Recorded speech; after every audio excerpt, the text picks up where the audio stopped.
오늘 우리에게 주신 하나님의 말씀은 예레미야 5장 10절에서 19절까지의 말씀입니다. 예레미야 5장 10절에서 19절 말씀을 이제 제가 봉독해 올립니다. 살아계신 하나님의 말씀을 경청하십시오. 너희는 그 성벽에 올라가 무너뜨리되 다 무너뜨리지 말고 그 가지만 꺾어버리라. 여호와의 것이 아님이니라. 여호와의 말씀이니라. 이스라엘의 집과 유다의 집이 내게 심히 반역하였느니라.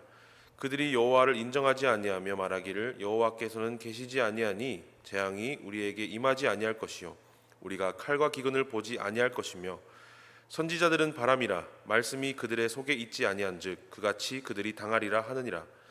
그러므로 만군의 하나님 여호와께서 이와 같이 말씀하시니라.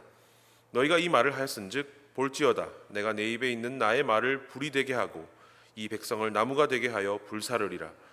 여호와의 말씀이니라. 이스라엘 집이여 보라 내가 한 나라를 먼 곳에서 너희에게로 오게 하리니 곧 강하고 오랜 민족이라. 그 나라 말을 내가 알지 못하며 그 말을 내가 깨닫지 못하느니라. 그 화살통은 열린 무덤이요 그 사람들은 다 용사라. 그들이 내 자녀들이 먹을 추수곡물과 양식을 먹으며 내 양떼와 소떼를 먹으며 내 포도와 무화과 나무 열매를 먹으며 내가 너희를 진멸하지는 아니하리라. 내가 믿는 견고한 성들을 칼로 파멸하리라. 여호와의 말씀이니라. 그때에도 내가 너희를 진멸하지는 아니하리라. 그들이 만일 이르기를 우리 하나님 여호와께서 어찌하여 이 모든 일을 우리에게 행하셨느냐 하거든 너는 그들에게 이르기를 너희가 여호와를 버리고 너희 땅에서 이방 신들을 섬겼은즉 이와 같이 너희 것이 아닌 땅에서 이방인들을 섬기리라 하라. 아멘. 오늘 우리에게 주신 말씀은 예레미야 5장의 중반부에 있는 내용입니다. 예레미야서는 예언서 중에서도 대예언서에 속하는 성경입니다. 12소 예언서, 4대 예언서라는 말씀을 들어보셨으리라 생각이 됩니다. 이 소와 대를 구분하는 것은 문장이나 내용이 많은가 적은가 하는 것이지 덜 중요하다, 더 중요하다 하는 것은 아닙니다. 아무래도 예언서라는 것 자체가 진입장벽이 있기 때문에 우리에게는 어려운 책, 지루한 책으로 다가갈 수 있지만 오늘 말씀은 어쩌면 무거운 느낌에 우리에게 다시 경종을 울리는 말씀이기도 합니다. 예레미야서에 대한 개관은 우리 교회 유튜브에 성경 통독을 위한 성경개요 예레미야 편을 보시면 조금 더 이해가 잘 되실 것입니다. 특별히 개관 영상에서도 설명이 잘 되어 있지만 오늘 본문은 예레미야의 6설교 중에 두 번째 설교에 속합니다. 이 두 번째 설교는 회개하지 않는 이스라엘에 대한 심판을 말하고 있으며 오늘 본문 또한 그와 같은 내용을 하고 있습니다. 오늘 본문의 구조는 이렇게 볼 수 있습니다. 크게 오늘 본문은 두 가지 내용으로 구분해서 볼 수 있는데 10에서 14절의 말씀은 여호와의 징계에 대한 말씀이고 15절에서 19절까지의 말씀은 강하고 오랜 역사를 가진 민족의 침략, 곧 바벨론의 침략에 대해서 예언하고 있습니다. 우리는 오늘 본문을 잘 이해하기 위해서 예언이라는 단어의 의미에 대해 잘 생각해 볼 필요가 있습니다. 예언은 앞으로 다가올 일이나 짐작하여 그것을 미리 알거나 말하는 것입니다. 그래서 예언자가 하는 말은 미래에 대한 말이 아니겠습니까? 그런데 이런 징계에 대한 예언은 우리에게 무슨 의미가 있을까요? 세상의 어느 부모가 자식에게 매를 들 때 끝까지 아이를 잡으려고 하겠습니까? 부모의 늘 하시는 말씀, 너 그러다 혼나라는 이 말씀은 지금 네가 하는 일들을 그만두고 다시 부모님의 뜻대로 행동을 하라는 뜻입니다.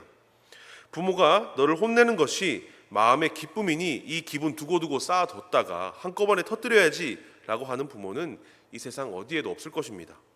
다시 말해 오늘 하나님의 예레미야를 통한 이 징계의 예언은 그리고 그 수단과 방법까지 말씀을 해주시는 것은 제발 너희들이 회개하고 내게로 돌아와서 저 강한 이방 민족으로부터의 징계를 받지 않았으면 좋겠다는 것입니다. 어떤 사람이 생각하기에는 그렇게 징계를 주시지 않기를 원하시면 징계를 주지 않으면 되지 않는가 하는 의문이 생길 수도 있습니다. 하나님께서는 공의와 정의이시기 때문에 죄를 지으면 그 죄에 대해서는 징계를 하시고 또 우리는 받아야 하는 것이 또 하나님의 본성이십니다. 그것이 하나님과 이스라엘 백성 모두를 위한 길이기 때문입니다. 정리하자면 오늘 본문의 내용이 어떤 과격하고 급진적인 징계의 내용이 아닌 부모가 자식에게 피를 토하는 심정으로 전하는 제발 이 말은 알아듣고 나쁜 길에서 벗어나기를 바라는 애타는 심정으로 하나님께서 이스라엘 백성에게 전하는 말씀이라고 생각하시면 좋을 것 같습니다. 본문 10절에서 14절 말씀입니다. 너희는 그 성벽에 올라가 무너뜨리되 다 무너뜨리지 말고 그 가지만 꺾어버리라. 여호와의 것이 아님이니라. 여호와의 말씀이니라. 이스라엘의 집과 유다의 집이 내게 심히 반역하였느니라. 그들이 여호와를 인정하지 아니하며 말하기를 여호와께서는 계시지 아니하니 재앙이 우리에게 임하지 아니할 것이요 우리가 칼과 기근을 보지 아니할 것이며 선지자들은 바람이라. 말씀이 그들의 속에 있지 아니한즉 그같이 그들이 당하리라 하느니라. 그러므로 만군의 하나님 여호와께서 이와 같이 말씀하시니라. 너희가 이 말을 하였은즉 볼지어다 내가 내 입에 있는 나의 말을 불이 되게 하고 이 백성을 나무가 되게 하여 불사르리라. 아멘. 10절에 너희는 이스라엘 백성이 아닌 그들에게 징계를 통해 파괴를 하는 자들입니다. 그런데 그 중에서도 좀 전에 제가 말씀드린 것을 뒷받침하는 내용으로 볼 수 있는 것이 무너뜨리되 다 무너뜨리지 말라고 하신 것입니다. 하나님의 공의와 또 이스라엘 백성을 향한 하나님의 사랑이 동시에 드러나고 있는 구조를 볼 수 있겠습니다. 11절에는 그들이 하나님을 반역했음을 하나님께서 말씀하십니다. 이어서 12절에는 여호와 하나님을 인정하지 않는 백성들의 모습이 묘사가 됩니다. 하나님께서 계시지 않기 때문에 재앙이 자신들에게 임하지 않을 것이라는 아니라고 무지한 모습이 오늘 본문에서 표현되고 있습니다.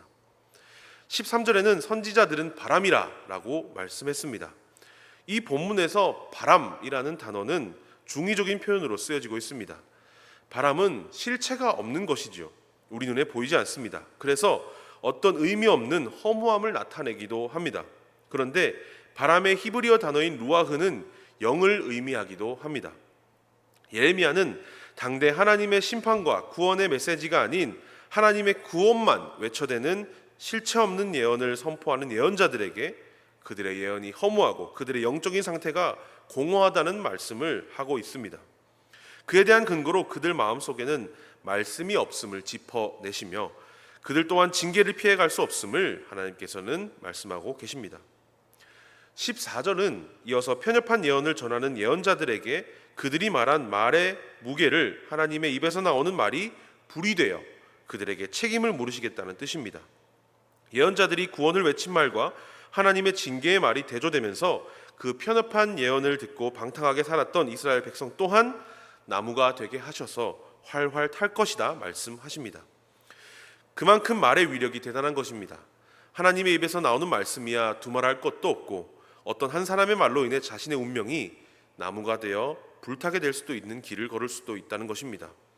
어떤 사람에게 말을 할 때 또 그 말을 들을 때 주의하며 늘 하나님의 뜻이 무엇인지 분별해야 하겠습니다. 15절에서 19절의 말씀입니다. 여호와의 말씀이니라. 이스라엘의 집이여 보라 내가 한 나라를 먼 곳에서 너희에게로 오게 하리니 곧 강하고 오랜 민족이라. 그 나라 말을 네가 알지 못하며 그 말을 내가 깨닫지 못하느니라. 그 화살통은 열린 무덤이요 그 사람들은 다 용사라. 그들이 내 자녀들이 먹을 추수곡물과 양식을 먹으며 내 양떼와 소떼를 먹으며 내 포도나무와 무화과나무 열매를 먹으며 내가 믿는 견고한 성들을 칼로 파멸하리라. 여호와의 말씀이니라. 그때에도 내가 너희를 진멸하지는 아니하리라. 그들이 만일 이르기를 우리 하나님 여호와께서 어찌하여 이 모든 일을 우리에게 행하셨느냐 하거든 너는 그들에게 이르기를 너희가 여호와를 버리고 너희 땅에서 이방 신들을 섬겼은즉 이와 같이 너희 것이 아닌 땅에서 이방인들을 섬기리라 하라. 15절부터 17절까지는 이스라엘 백성을 징계할 그 민족에 대한 설명을 하고 있습니다. 그들이 어찌나 강하고 포악한 민족인지 그것을 하나님께서는 마치 이스라엘 백성들에게 겁을 주듯이 설명하고 계십니다. 이어서 18절에서는 하나님의 사랑이 드러나고 있습니다. 그때에도 하나님께서는 백성들을 진멸하지는 않겠다고 말씀하십니다. 14절에서 예언자들의 말과 하나님의 말이 대조가 되었던 것처럼 마지막 19절에서도 그런 모습이 보입니다. 우리 하나님이라고 하시는 여호와 하나님께서 왜 이런 일들을 우리에게 행하셨나? 다시 말해 징계에 대한 불만을 표출할 때 하나님께서는 이렇게 말하라고 하셨습니다. 하나님께서 주신 그들의 땅에서 이방신을 섬겼기에 이와 같이 그들의 땅이 아닌 곳에서 이방 사람들을 섬기리라고 말입니다. 이게 무슨 말입니까? 하나님께서 그들에게 허락하신 은혜와 사랑은 알지 못하고 그 땅에서 우상만을 찾아 살아갔던 이스라엘 백성들이 징계를 받는 이제는 이방 땅에서 이방 신이 아닌 이방 사람들을 섬길 것이라는 것입니다. 이 말씀이 우리에게 시사하는 바는 무엇입니까? 우리 삶 가운데 있는 하나님의 은혜와 사랑은 늘 우리에게 있기 때문에 우리는 그것에 대해 감사하지 못하며 살아왔으며, 그리고 우상을 늘 찾아 헤매며 살아왔다는 것입니다. 돈이나 이성이나 직이나 명예 같은 것들을 구하며 살았더냐? 그래, 알았다. 내가 그쪽으로 너희를 보내주겠다. 그런데 이제 너희는 너희가 구하던 돈이나 이성이나 직이나 명예 같은 것들의 노예가 되어서 살 것이다 라는 말씀을 하고 계신 것입니다. 이런 말씀을 전하시는 하나님께서는 기분이 어떠셨을까요?